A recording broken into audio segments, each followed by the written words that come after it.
हाय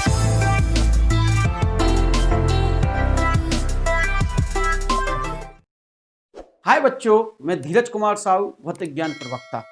बच्चों, हमने पीछे वाले भाग में विद्युत धारा के बारे में जाना, आवेश की स्थिर अवस्था, गतिक अवस्था जानी। आवेश की जब स्थिर अवस्था थी तब तो हमने देखा चुंबकीय विद्युत क्षेत्र उत्पन्न हुआ, विभवांतर उत्पन्न हुआ, लेकिन गतिक अवस्था में आए तब हमें दो प्रभाव दिखाई दिए। एक तो हमें वैद्युत प्रभाव दिखाई दिया, एक चुंबकीय प्रभाव दिखाई दिया।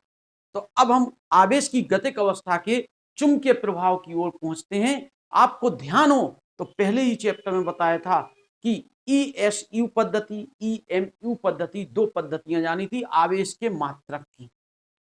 पीछे वाले यूनिट में ESU पद्धति का प्रयोग किया, इलेक्ट्रोस्टैट यूनिट यानी आवेश की स्थिर अवस्था का अध्ययन किया।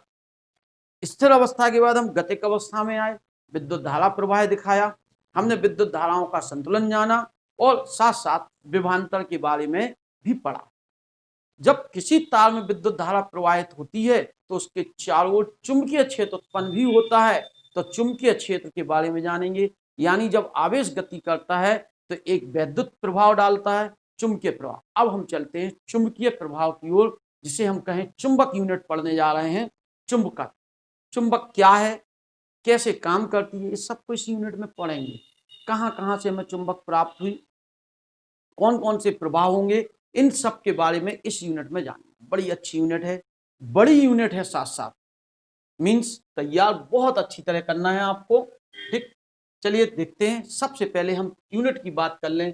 अध्याय 4, अध्याय 3, टोटल मिला के चुंबक की ओर चलना है। कुछ किताबें अध्याय 3 कहती हैं, कुछ किताबें अध्याय 4 कहती हैं।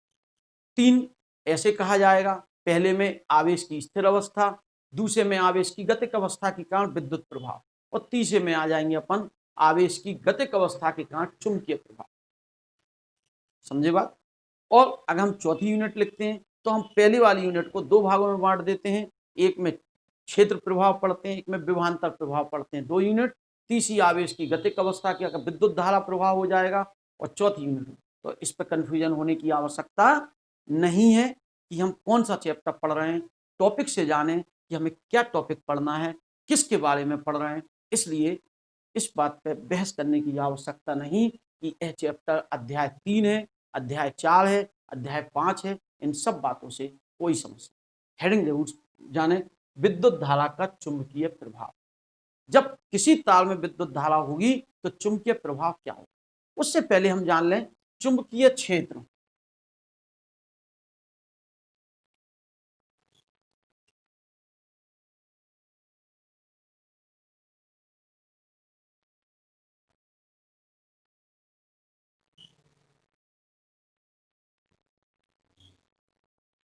चुंबकीय क्षेत्र, मैग्नेटिक फील्ड।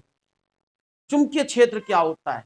वह क्षेत्र जिसके अंतर्गत चुंबकीय सुई एक बलयुग्म का अनुभव करती है और जिसके कारण वह घूम जाती है, उस क्षेत्र को हम क्या कहते हैं? चुंबकीय क्षेत्र कहते हैं। फिर से रिपीट करें, क्या कहा? वह क्षेत्र जिसके अंतर्गत चुंबकीय सुई। देखो बेटा, थ्योरी जो डेफिनेशन होती है उन डेफिनेशनों को पूरा लिखना, बात समय को क्लिंग करना है, मानना है, खत्म करना है। इसलिए बड़े ध्यान से सुने। आप शब्दों को सुनेंगे, निश्चित ही तौर पर आपको हेडिंग समझ में आए। साथ साथ आप नोट भी कर सकते हैं। इसके अलावा आप अच्छा पढ़ सकें, अच्छी तरह आगे बढ़ सकें, अपने आप को इम्प्रूव कर सकें, हमने नीचे इसी वीडियो के नीचे एक लिंक दिया है। उस लिंक में इस टॉपिक के पूरे नोट्स हैं। आप उन नोट्स की जीरोक्स कॉपी निकाल लें और पढ़ते समय उनका प्रयोग करें। चैप्टर देखते जाएं, वीडियो देखते जाएं। वीडियो को बहुत अच्छा देखना है। आप अपनी टीवी पर जोड़ लें, आपको बिल्कुल क्लासरूम की तरह महसूस होगा। कोई उसमें हमारे बीच, आपके बीच एक शिक्षक स्टूडेंट का नाता है, उस नाते को बरकरार रखें और अपने आप को ऑनलाइन इम्प्रूव करें। ठीक है ना? तो बात कर रहे थे हम चुंबकीय क्षेत्र में। पीछे हमने देखा कुछ बच्चों ने कहा डेफिनेशन सर बोर्ड पर पूरी लिखी जाए। 4-4, 5-5 लाइन की डेफिनेशन होती है बेटा। अगर हम इनको लिखते हैं उस समय बहुत खराब, इसलिए आप इन्हें पढ़ें, समझें। चुंबकीय क्षेत्र वह क्षेत्र जिसके अंतर्गत चुंबकीय सुई, अब चुंबकीय सुई जानते हैं नहीं जानते हैं, चलिए हम आपको याद दिला, घड़ी लाते हैं, उसमें NOS लिखा होता है, यह एक कंपास सुई होती है जिसपे NS लिखा होता है, एक उत्तर की ओर एक दक्षिण की ओर क्या होती है, रुकती है, एक उत्तर की ओर रुकती है और एक कहाँ रुकती है, दक्षिण की ओर, तो उसे हम कंपास सुई कहते हैं, उसी को हम यहाँ चुंबकीय सुई बात कर रहे हैं। वह क्षेत्र जिसके अंदर चुंबकीय सुई को ले जाएं और बलयुग्म का एक बल आघूर्ण महसूस करे, वो जिसके कारण वो क्या हो जाए, उसकी सुई घूम जाए, उस क्षेत्र को चुंबकीय क्षेत्र कहते हैं। वह क्षेत्र जिसके अंतर्गत चुंबकीय सुई को ले जाने पर चुंबकीय सुई एक बलयुग्म या बल आघूर्ण का अनुभव करती है, जिसके कारण वह घूम जाती है। बलयुग्म या बल आघूर्ण बात जानते हैं, जो घुमाने का क्या करे, प्रयास करे, वो बलों का जोड़ा या वह बल जो वस्तु को घुमाने का प्रयास करता है, बल आघूर्ण या बलों का जोड़ा बलयुग्म कहते हैं।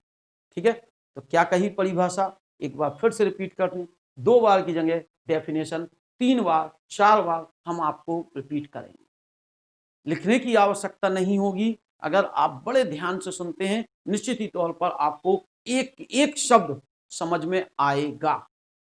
वह क्षेत्र जिसके अंतर्गत चुंबकीय सुई को लाने पर चुंबकीय सुई एक बलयुग्म का अनुभव करती है, जिसके कारण वह क्या हो जाती है, घूम जाती है, उस क्षेत्र को चुंबकीय क्षेत्र कहते हैं।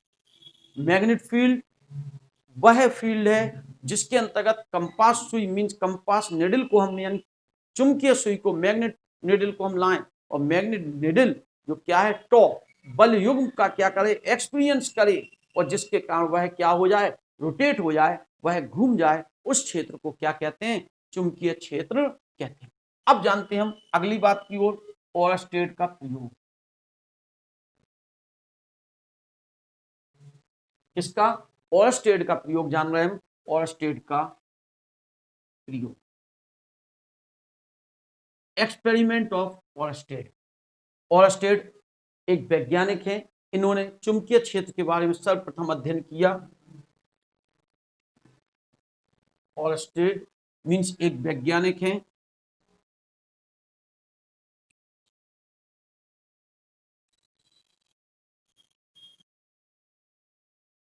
ओरस्टेड का प्रयोग, ओरस्टेड एक वैज्ञानिक हैं, इन्होंने सन 1820 में क्या किया, इस नियम को दिया और इन्होंने चुंबकीय क्षेत्र के बारे में बताया। वास्तविकता हुआ क्या होगा उस समय, यह देख रहे होंगे, अगर हम किसी तार में विद्युत धारा प्रवाहित करें तो चुंबकीय सुई का क्या होता है, चुंबकीय सुई घूमती है, क्षेत्र होता है या नहीं होता, इसके बारे में इन्होंने बताया। तो उसी हम प्रयोग के बारे में समझते हैं। सन 1820 में डच वैज्ञानिक हेंस क्रिश्चियन ओरस्टेड, ओरस्टेड सीधी सी बात, ओरस्टेड ने एक एक्सपेरिमेंट किया। इस प्रयोग के अंतर्गत इन्होंने एक तार लिया, उस तार में विद्युत धारा प्रवाहित की और विद्युत धारा प्रवाहित करने के पश्चात उस तार के चारों ओर चुंबकीय क्षेत्र की उपस्थिति को बताया, कि इन्होंने बताया कि चुंबकीय क्षेत्र है। इस प्रयोग को ओरस्टेड का प्रयोग कहते हैं। कहने का तात्पर्य है, पहले एक तार है, इसे हमने एक बैटरी, तार में धारा प्रवाहित करनी है तो बैटरी लगानी होगी, एक कुंजी लगा दी, हमने इसमें जोड़ दिया, ये बैटरी हो गई, एक कुंजी हो गई, की जिसे कहते हैं यह प्लेट प्लस की होती है, यह प्लेट, इसमें पहले कुंजी ऑफ थी, जब ऑफ थी तो इसमें कोई धारा प्रवाहित नहीं हुई। इस समय जो कंपास सुई थी मींस निडल थी, वो हमेशा N और S की ओर क्या हुई, न्यूट्रल रही, NS पर बनी रही। अब क्या किया हमने, इस तार में क्या प्रवाहित की, धारा प्रवाहित की, धारा प्रवाहित करने के लिए की ऑन कर दी हमने, ऑन कर दी, तो ऐसे में इसमें क्या बहने लगी, धारा प्रवाहित हुई। जब धारा प्रवाहित हुई तो जो चुंबकीय सुई थी N और S वो एक दिशा में क्या हो गई, मुड़ गई, अपनी स्थिति से कुछ घूम गई।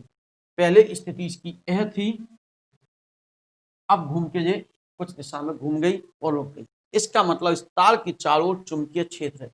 चुंबकीय क्षेत्र की परिभाषा यही तो कही, वह क्षेत्र जिसके अंतर्गत चुंबकीय सुई क्या हो जाती है, घूमकर किसी निश्चित दिशा में ठहर जाती है, उस क्षेत्र को चुंबकीय क्षेत्र कहते हैं।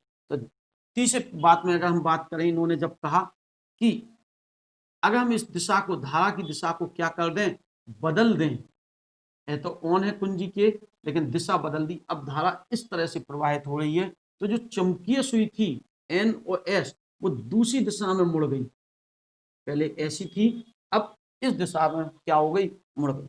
इसका मतलब यह हुआ कि ऑलस्टेड ने बताया जब किसी तार में, ऑलस्टेड के प्रयोग को बहुत ध्यान से निष्कर्ष समझेंगे, इन्होंने ऑलस्टेड के प्रयोग का निष्कर्ष यह निकला, जब किसी तार में विद्युत धारा प्रवाहित करते हैं तो उस तार के चारों ओर, उस तार के चारों ओर चुंबकीय क्षेत्र उत्पन्न हो जाता है। इसे यह प्रयोग ऑलस्टेड का प्रयोग, यह चुंबकीय क्षेत्र उस तार में प्रवाहित धारा पर निर्भर करता है, साथ साथ धारा की दिशा बदल देने पर चुंबकीय क्षेत्र की दिशा भी बदल जाती है।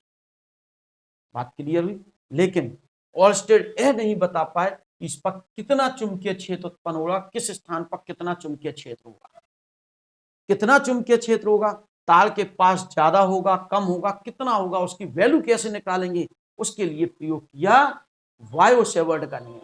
उसके लिए क्या बनाया गया, बायो-सेवर्ट ने प्रयोग दिया। तो इसके बाद का जो प्रयोग है वो है बायो-सेवर्ट। एक बार फिर से रिपीट करते हैं। सबसे पहले चुंबकीय क्षेत्र बताया, वह क्षेत्र जिसमें कोई चुंबकीय सुई, वह क्षेत्र जिसमें कोई चुंबकीय सुई चुंबकीय बल का अनुभव करती है, जिसके कारण या चुंबकीय बल आघूर्ण का अनुभव करती है, जिसके कारण वह क्या हो जाती है, घूम जाती है, उस क्षेत्र को चुंबकीय क्षेत्र कहते हैं। क्लियर। फिर बात करें हम ऑलस्टेड का प्रयोग। ऑलस्टेड के प्रयोग में बात की, जब किसी तार में विद्युत धारा प्रवाहित की जाती है, तो पहले धारा प्रवाहित नहीं थी, चुंबकीय सुई में कोई विक्षेप नहीं था, तार में धारा प्रवाहित की जाती है और उसके समीप कोई चुंबकीय सुई लाते हैं, तो चुंबकीय सुई एक बल युग्म का अनुभव करती है, जिसके कारण वह क्या हो जाती है, घूम जाती है। इस प्रकार किसी तार में धारा प्रवाहित करने पर उसमें उसके चारों ओर क्या उत्पन्न हो जाता है, चुंबकीय क्षेत्र उत्पन्न हो जाता है। इस प्रयोग को किसका प्रयोग कहते हैं, ऑलस्टेड का प्रयोग कहते हैं। कंफर्म इतनी बात। अब बात है चुंबकीय क्षेत्र कितना है, चुंबकीय क्षेत्र कितना है, इस चीज को हम समझने जा रहे हैं कि चुंबकीय क्षेत्र कितना होगा। तो हेडिंग आती है बायो-सेवर्ट का नियम, बहुत इंपॉर्टेंट है, ध्यान से सुनेंगे। बायो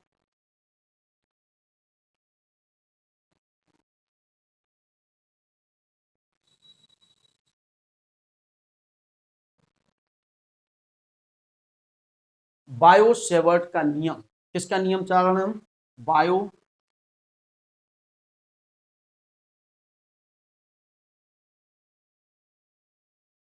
बायो-सेवर्ट का नियम, बायो-सेवर्ट्स लॉ। दो वैज्ञानिक हैं, बायो और सेवर्ट, डैश लगा हुआ है, रात दिन दो चीजें, माता पिता डैश लगाते हैं, दो अलग लेकिन जोड़ा है। ऐसे ही बायो-सेवर्ट ने जो काम किया मिलकर किया, तो हेडिंग है बायो-सेवर्ट का नियम। इंपॉर्टेंट होने के साथ साथ कोई चुंबक की आधारशिला भी है जो यह बताती है कि किसी भी तार की चारों ओर चुंबकीय क्षेत्र कैसे निकाला जाएगा, इसको समझें।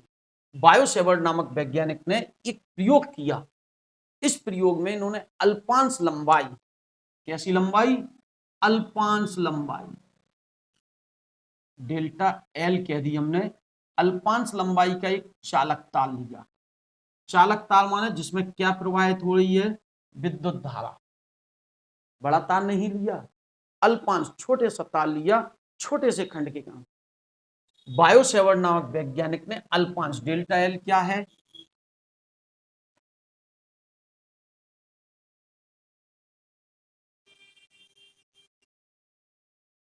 आई क्या है, विद्युत धारा, आई क्या है, विद्युत धारा। इस अल्पांश लंबाई के तार से कुछ कोण पर आर दूरी पर एक बिंदु लिया पी, इस बिंदु पी पर किसकी गणना की, चुंबकीय क्षेत्र कितना होगा, इसके लिए इन्होंने सूत्र का निर्माण किया, बताया क्षेत्र। ऑलस्टेड कहां थे, ऑलस्टेड ने ये बताया तार के चारों क्षेत्र तो होता है, लेकिन कितना होता नहीं बता पाए। इसने बताया, बायो-सेवर्ट ने बताया कितना क्षेत्र होगा, इसलिए यह नियम जानना बहुत जरूरी है, कितना क्षेत्र होगा। इसके बाद हम इस क्षेत्र की दिशा निकालना भी सीखेंगे, क्षेत्र कहाँ को होगा, वो सब एक एक स्टेप बढ़ेंगे, धीरे धीरे बढ़ेंगे, आपके इंप्रूवमेंट धीरे धीरे करेंगे, निश्चित तौर पर ज्यादा समय तक आप उसे लें। एक अल्पांश लंबाई का तार लिया डेल्टा एल, इसमें क्या प्रवाहित की, आई एम्पियर की धारा प्रवाहित की। इस चालक तार से आर दूरी पर, आर क्या है, चालक तार से बिंदु तक की दूरी, आर जो है चालक तार से बिंदु पी की दूरी, ठीक है, दूरी पर एक बिंदु पी लिया। थीटा क्या है, थीटा कोण है किन किन के बीच, चालक तार और उस बिंदु को मिलाने वाली रेखा के बीच का कोण, चालक तार तथा तार व बिंदु को मिलाने वाली रेखा के बीच का कोण। साइंस जानना चाहते हैं, साइंस में प्रयोग जितने भी शब्द हैं उनको जरूर अच्छी तरह समझें, निश्चित तौर पर आप अपने आप को आगे बढ़ाएं। एक अल्पांश लंबाई का तार लिया, इसमें आई एम्पियर की धारा प्रवाहित की। अल्पांश लंबाई डेल्टा एल का बायो सेवर्ट नामक वैज्ञानिक ने क्या लिया, एक तार लिया, इसमें आई एम्पियर की धारा प्रवाहित की। इस चालक तार से थीटा कोण पर आर दूरी पर एक बिंदु पी लिया। इस बिंदु पी पर जो चुंबकीय क्षेत्र था उसके बारे में निम्नलिखित निष्कर्ष दिए। पहला निष्कर्ष, नंबर फर्स्ट पॉइंट, निम्नलिखित निष्कर्ष दिए। नंबर फर्स्ट, इन्होंने कहा कि बिंदु पी पर उत्पन्न चुंबकीय क्षेत्र उस तार में प्रवाहित धारा की क्या होता है, समानुपाती होता है, direct proportional to electric current delta we.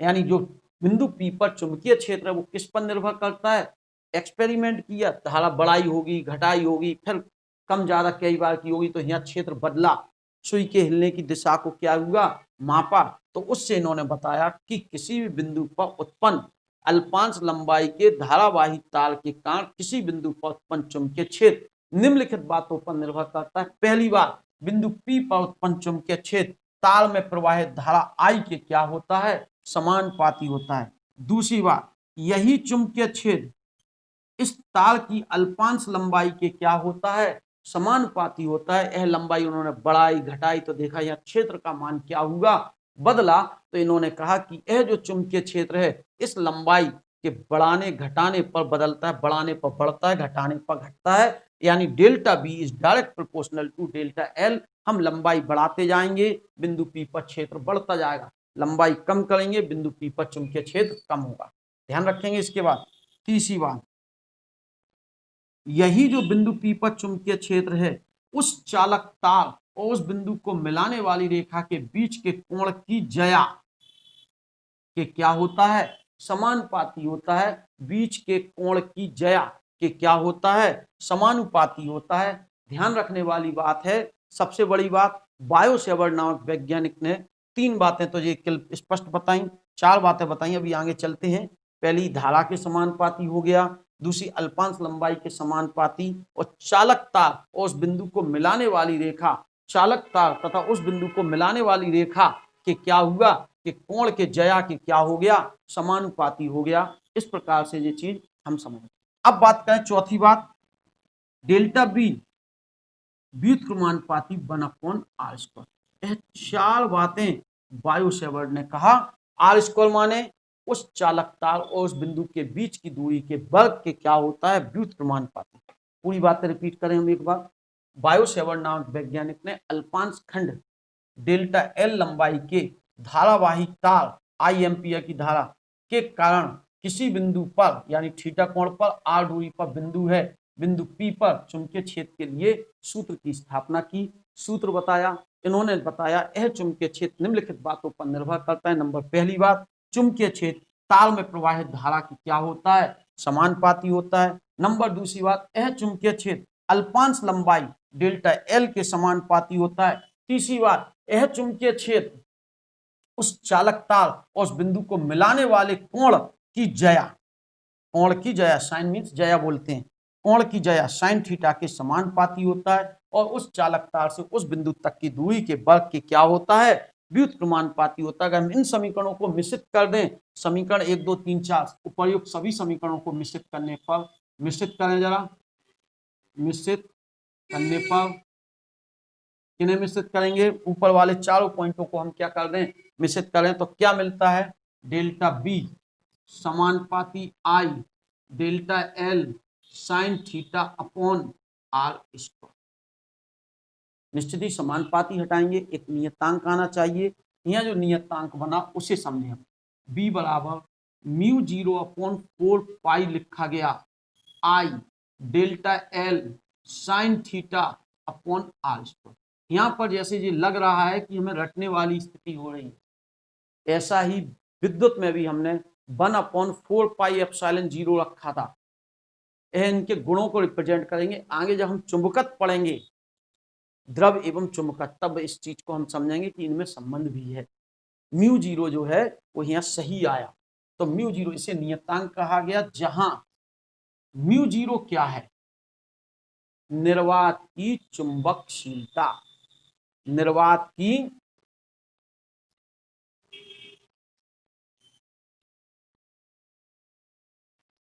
चुंबकशीलता,